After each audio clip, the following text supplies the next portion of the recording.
ABP news आपको रखे आगे। तो दिल्ली के पास यूपी के गाजियाबाद की ये खबर है। कल एक दर्दनाक हादसा हुआ।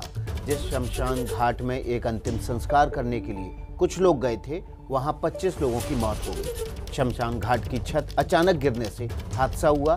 4 महीने पहले बनकर तैयार हुई ये छत आखिर कैसे बनी, कैसे गिरी, 25 लोगों की मौत की वजह क्या है और ये छत गिरना उन 25 लोगों की मौत की वजह बनी। देखिए भ्रष्टाचार की भेंट चढ़ते बेकसूर लोगों की ये दर्दनाक कहानी।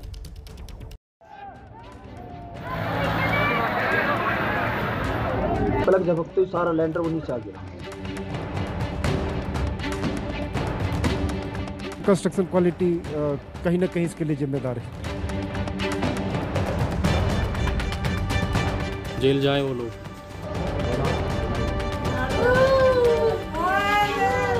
किसी को भी बख्शा नहीं जाएगा।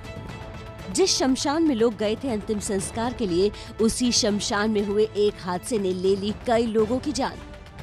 गाजियाबाद के मुरादनगर में रविवार सुबह एक बड़ा हादसा हुआ जब शमशान घाट के अंदर एक बिल्डिंग का जो स्ट्रक्चर है वो भरभरा कर गिर गया। आप देख सकते हैं हादसे की जगह का नज़ारा। जो पूरी की पूरी बिल्डिंग है, जो छत है वो जमींदोज हो गई है। सुबह अपने एक जानकार के अंतिम संस्कार में जो ये लोग थे वो यहाँ पर पहुँचे थे। बारिश देर रात से हो रही थी, उसी से बचने के लिए जो ये एक छत होती है इसका सहारा लिया और अचानक से जो ये पूरा का पूरा स्ट्रक्चर है ये ढह गया और इसमें करीब 35 से 40 लोग इसके अंदर फंस गए। जो लोग इस हादसे में मारे गए उनमें से ज्यादातर मुरादनगर के फल विक्रेता जयराम नाम के शख्स के अंतिम संस्कार में गए थे।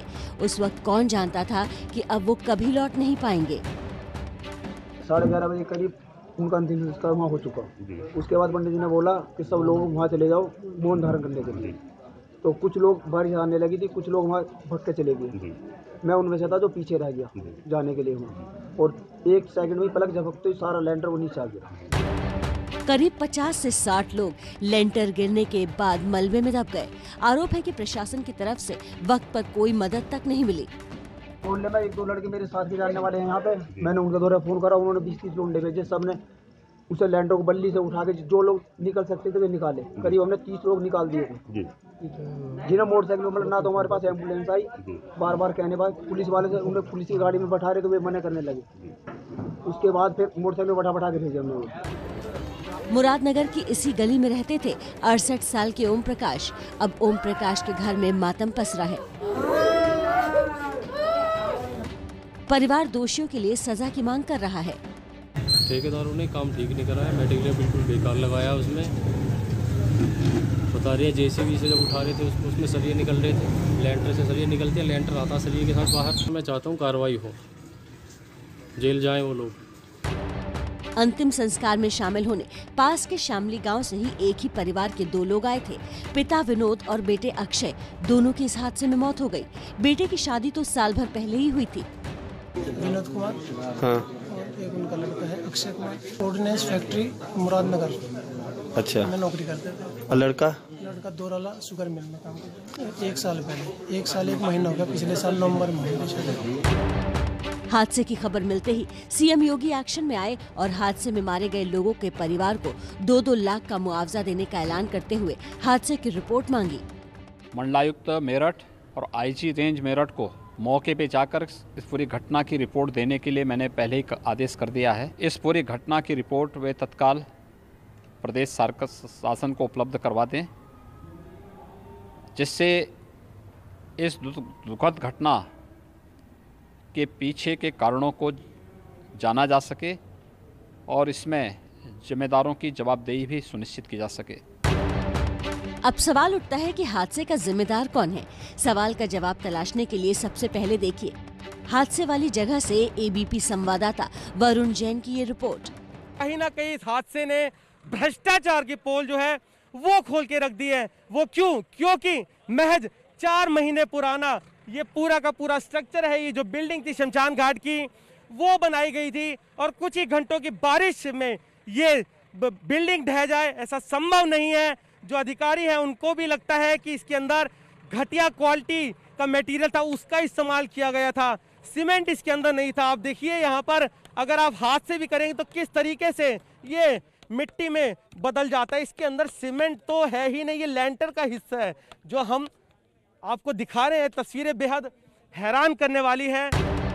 मलबे को देखकर वरुण जैन ने जो बातें बताई, वैसे ही बातें मौके पर पहुंचे एनडीआरएफ के अधिकारी भी कर रहे हैं। स्ट्रक्चर पुराना नहीं है, लेकिन सीमेंट और रेत का जो प्रोपोर्शन होना चाहिए था उसमें कहीं कमी लग रही है। एक जो फील फिनिश के हिसाब से लग रहा है, बाकी इंजीनियर बता सकते हैं बेहतर इसके बारे में।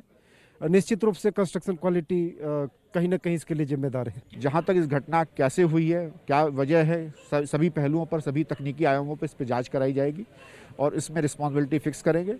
किसी को भी बख्शा नहीं जाएगा। अब सवाल उठता है कि दोषी कौन है, आखिर कौन लोग हैं जिनकी वजह से ये हादसा हुआ। इसकी पड़ताल के लिए हमारे एक और संवाददाता विपिन तोमर ने मुरादनगर नगर पालिका परिषद के अध्यक्ष विकास तेवतिया से फोन पर बात की। इसमें जो है वो लोग दोषी हैं जिन लोगों ने कार्य किया या जिन लोगों ने इस कार्य को जांच की। कहीं ना कहीं ठेकेदार और जांचकर्ता, जो लोग भी जांचकर्ता हैं, वो लोग दोषी हैं। कि अजय त्यागी कोई ठेकेदार हैं जिनको ये टेंडर अलॉट हुआ था, वो कार्य कर रहे थे। इसमें जेई का बनता है कि जेई देखे कि कार्य कैसा हो रहा है, कैसा नहीं हो रहा है। तो जेई प्रथम व्यक्ति होता है हमारे यहाँ से जांच करता जो। अब देखिए उस एफआईआर की कॉपी जो हादसे के बाद मृतक जयराम के घर वालों ने दर्ज कराई है। इसमें साफ साफ आरोप लगाया गया है मुरादनगर नगर पालिका EO Niharika Singh, JE Chandrapal, supervisor Ashish और ठेकेदार अजय त्यागी और दूसरे अज्ञात लोगों पर। मतलब साफ है कि अंतिम संस्कार में जिस शमशान की छत के नीचे लोग जान बचाने गए थे, उस छत ने ही कई घर उजाड़ दिए और अब मलबे में तब्दील हो चुकी यही छत सरकारी सिस्टम के भ्रष्टाचार की गवाही दे रही है।